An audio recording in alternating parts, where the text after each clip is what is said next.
여러분, 더불어민주당이 4차 재난지원금에 대한 일정이라고 할까요? 이것을 확정지었습니다. 일단 이낙연 더불어민주당 대표는 더 넓게, 더 두텁게가 핵심입니다. 그것도 4월 보궐선거 이전에 3월 말까지 뿌리겠다, 이렇게 선언을 한 겁니다. 홍남기 경제부총리가 선별지급과 보편지급 동시에 하겠다고 하니까 여기에 계속 반대 입장을 하잖아요. 게다가 문재인 대통령까지 홍남기 경제부총리에 대한 지원 사격까지 한 상태예요. 그러다 보니까 여당이 지금 돌아섰습니다. 한 발 물러섰습니다. 기본적으로는 4차 재난지원금은 선별로 주고 5차 재난지원금은 전국민 위로금 형태로 주겠다, 이렇게 말입니다. 그런데 이 4차 재난지원금의 성격을 보면 이거는 완전히 검권선거예요. 그동안 민주화 하면서 외쳤던 사람들이 그들이 지금 검권선거를 하고 있습니다. 돈 뿌려서 표를 사고 있다는 거예요. 작년 4월 15일 날 해보니까 쉽거든요. 그러니 이번에도 돈 뿌리겠다는 거예요. 돈 뿌리겠다. 그것도 더 넓고 더 두텁게 뿌리겠다는 겁니다. 그만큼 뿌리는 만큼 표가 오니까 말입니다. 그래서 당초 280만 명을 대상으로 3차 재난지원금을 주겠다고 했거든요. 이거 늘렸습니다. 일반 업종은 매출 4억 원 미만으로 늘렸고요. 서비스 업종은 종업원 5인 미만으로 완화했습니다. 다시 말해서 웬만한 데는 다 주겠다는 거예요. 수혜 규모를 굉장히 확대했습니다. 이게 더 넓게입니다. 더 넓게. 여기에다가 노점상, 플랫폼 노동자, 그리고 신규 상인회까지도 확장을 시켜가겠다, 이런 얘기예요. 물론 짧은 시간에 다 되는 것은 분명히 아닐 겁니다. 아닐 겁니다. 그렇지만 이렇게 더 넓게, 더 두텁게 간다는 것, 더 넓게 간다는 것은 표를 그만큼 더 많이 확보할 수 있다는 뜻이 되잖아요. 그죠? 더 두텁게 간다는 것은 기왕 찍어줄 거 제대로 찍어달라는 거죠. 1인당 한도는 얼마나 될 것이냐 따져봤더니 300만 원 이상입니다. 더 두텁게니까. 지금까지 여러분 300만 원을 준 적이 3차에 있습니다. 3차 아직까지 다 제대로 지급도 안 됐죠. 그죠? 제대로 지급도 안 된 3차 재난지원금에서는 선별 지급을 했는데 전체 액수가 9조 3천억 원입니다. 300만 원 지급했습니다. 최고 많이 지급한 게.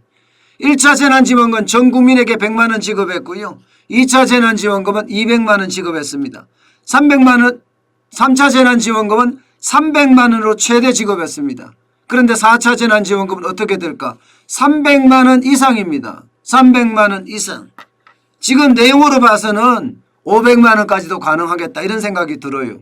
왜냐하면 4차 재난지원금의 규모가 분명히 15조는 넘어설 거고 20조 안팎이다. 많으면 30조까지도 갈 거다, 이런 이야기가 드니까 30조를 가면요, 거의 더블 이상을 준다는 거잖아요. 그러면 500만 원까지도 주겠다, 600만 원까지도 주겠다, 이런 얘기가 지금 가능하게 됩니다. 그만큼 표값이 점점 비싸진다는 거예요. 그렇게 되면 여러분 대통령 선거에는 얼마나 줄까요? 대통령 선거에는 엄청나게 줘야 되잖아요. 아마 계속 뿌릴 거니까. 지금 5차 재난지원금으로 끝난다? 전국민 재난지원금이 4차가 아니에요. 5차 재난지원금 끝난다? 아니에요. 계속 갈 거다. 내년 3월 대통령 선거를 앞두고 어떻게든 표를 사야 되기 때문에 선심성 정책, 인기 영합주의 정책, 포퓰리즘 정책이 난무를 할 거라 그렇게 봅니다. 그렇기 때문에 아직은 시작이다. 이 일정도 정해졌습니다. 일정도 300만 원 준다는 4차 재난지원금 일정 2월 내에 추가 경정 예산을 편성을 한다고 해요. 여당이 마음먹으면 마음대로 할 수 있잖아요. 그죠? 180석의 거대 공영 여당이니까 뭐든지 할 수 있습니다. 뭐든지. 그러니까 2월에 추가경정 예산 편성해서 3월 중에 국회 의결해서 3월 말에 지급하겠다. 이거 다 할 수 있습니다. 뭐 야당이 반대한다고 안 된다? 그런 거 없어요. 밀어붙이면 돼요. 지금까지 계속 밀어붙였는데 이거 못 밀어붙이겠어요? 예. 뭐 얼마든지 밀어붙여서 300만 원이 아니라 500만 원, 600만 원도 줄 수 있다는 그런 이야기가 되는 겁니다. 예. 그만큼 지금 총선을 앞두고, 아니 총선이 아니죠. 보궐선거를 앞두고 서울시장 선거, 부산시장 선거를 앞두고 돈 뿌리는 게 굉장히 심해질 거다. 저는 이렇게 생각을 하거든요. 그런데 여러분 이게 선심성으로 이렇게 뿌리잖아요. 이거는 부메랑이 될 수도 있습니다. 부메랑이 될 수도. 아니 돈은 받는다는 거예요. 자영업자들 어려우니까 다 돈 받겠다. 취약계층 어려우니까 돈 받겠다는 거예요. 그러면서 찍는 거는 그렇게 안 찍겠다는 거죠. 그럴 수 있다는 겁니다. 예, 돈은 받되 표는 딴 데다 소신껏 찍어달라. 예, 그렇게 지금 이야기하잖아요. 돈은 받되 소신껏 찍어달라. 게다가 여러분 이게 자영업자, 소상공인, 취약계층 중심으로 300만 원에서 뭐 500만 원, 600만 원 이렇게 지급이 되잖아요. 이거는 역풍을 불러올 수도 있습니다. 아니 코로나19 때문에 어려운 사람들이 취약계층만 어렵냐, 자영업자만 어렵냐, 소상공인만 어렵냐 이렇게 말하는 사람들도 있거든요. 우리도 어렵다. 우리도 어렵다. 우리도라고 할 때 우리도는요 대부분의 국민이라는 뜻이에요. 우리도 어려운데 왜 우리는 안 주냐. 게다가 이게 금액이 커지잖아요. 그러면 그 금액 때문에 굉장히 큰 논란을 불러일으킬 수도 있습니다. 게다가 기준이 불명확하죠. 예, 여기에다가 금액은 많지요. 이러면 받는 사람과 안 받는 사람들의 갈등도 굉장히 커지고 그에 대한 어떤 표를 사고자 했지만 결국 표를 잃어버리고 마는 그런 상황이 닥칠 수도 분명히 있습니다. 게다가 지금 지급기준이라는 게 1차, 2차, 3차 재난지원금을 줬지만 여러분 그때마다 지급기준이 굉장히 달랐습니다. 그때마다 지급기준이 달랐기 때문에 자영업자들의 반발도 그만큼 컸고 소상공인들의 반발도 그만큼 컸습니다. 그렇게 된다면 이게 3차 재난지원금은 오히려 역풍을 몰고 올 수도 있다. 예. 돈을 받은 사람과 돈을 안 받은 사람의 역풍도 있을 수 있고요. 자영업자나 소상공인 내에서의 어떤 차별화 때문에 역풍도 불러일으킬 수 있고요. 무조건 준다고 좋은 게 아니라는 것. 게다가 지금 국민들은 이미 깨닫고 있어요. 지난 4월에 몰표를 줬더니 지금 하는 짓거리가 죄송합니다. 짓거리란 말이 나왔네요. 뭐 그렇게 자꾸 나가네요. 저도 모르게. 예.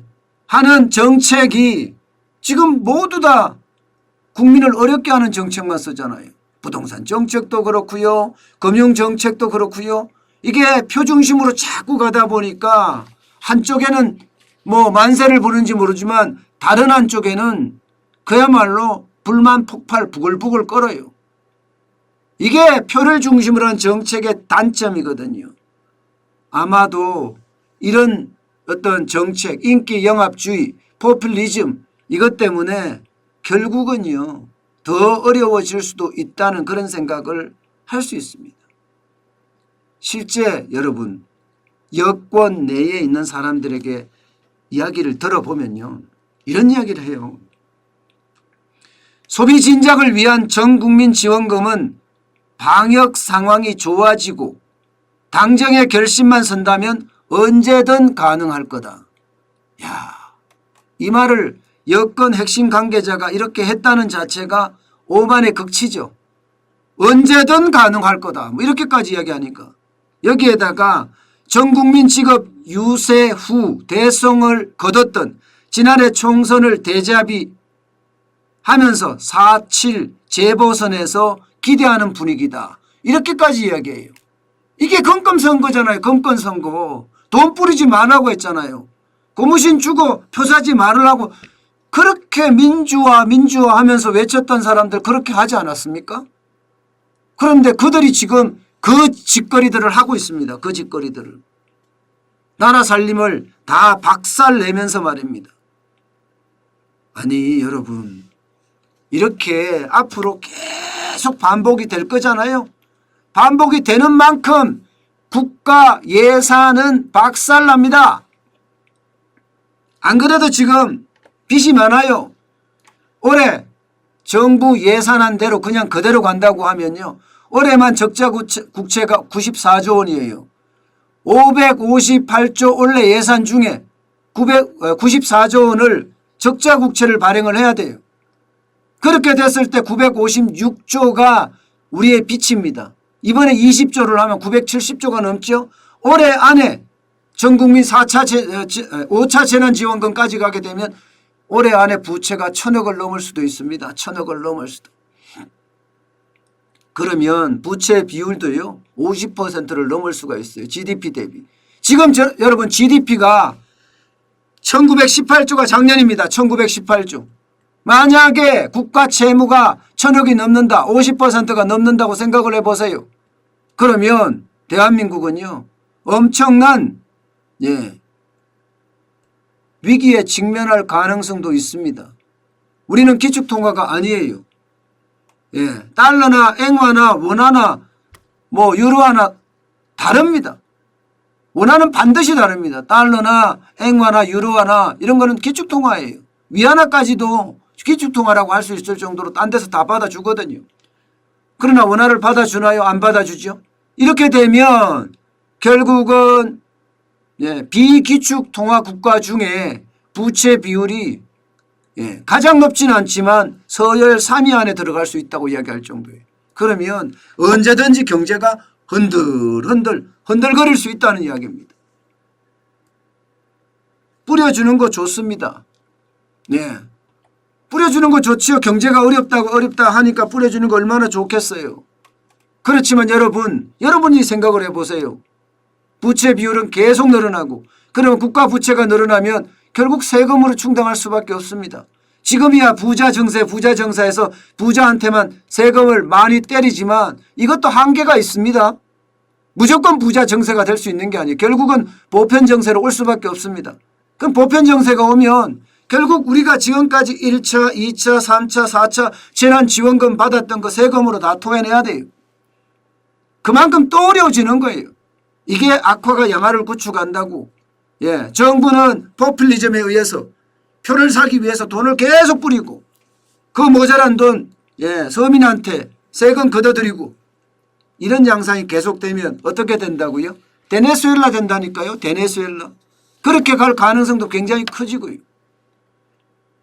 여러분, 우리가 이 시점에서 베네수엘라가 안 되려면, 대한민국 플러스 베네수엘라가 베네수엘라인데 베네수엘라가 안 되려면요 우리가 깨달아야 돼요.